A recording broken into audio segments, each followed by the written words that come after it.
আমরা কি জন্য বলছি ভোট দেওয়ার জন্য?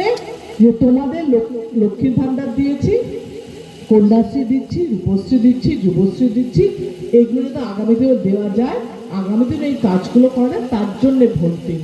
কিন্তু একদম যুক্তির কথা, আমি তো হাওয়ায় কথা বলছি না, আমি বলছি এগুলো দেওয়া হয়েছে, এগুলো দেওয়া হবে।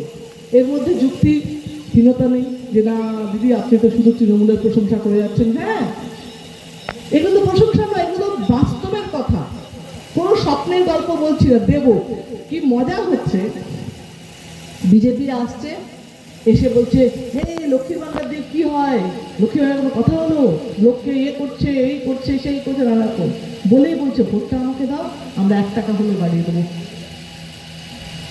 ভোটটা আমাদের দাও, আমরা 2,000 থেকে 3,000 করবো। যে মানুষটা আগের দিন বলছে যে লক্ষ্মী ভান্ডার দিয়ে কি আমি বন্ধ করব, পরের দিন বলছে আমাদের ভোটটা তো আমরা করবো।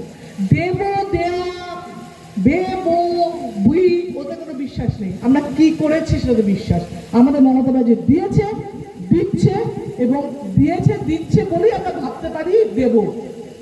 মমতা ব্যানার্জি দেবে, কারণ সে প্রমাণ দিয়েছে এতগুলো বছর দিয়েছে, মিথ্যে বলেনি, এতটুকু প্রমাণ দেয়নি। সুতরাং আমাদের যারা কর্মী স্থানীয় আছেন, এখানে সবাই আছেন, আমাদের প্রত্যেকটা নেতা স্থানীয় আছে, প্রত্যেককে বলবো নির্বাচন মানে মমতা ব্যানার্জিকে জেতানোর নির্বাচন।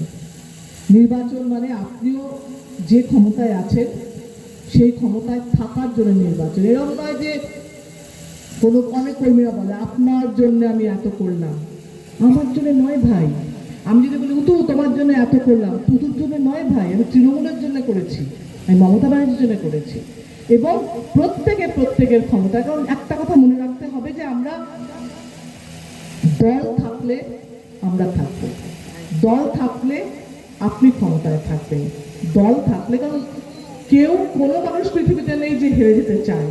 তো আমরা যখন দলকে ভালোবাসি আমরা জেতাবো।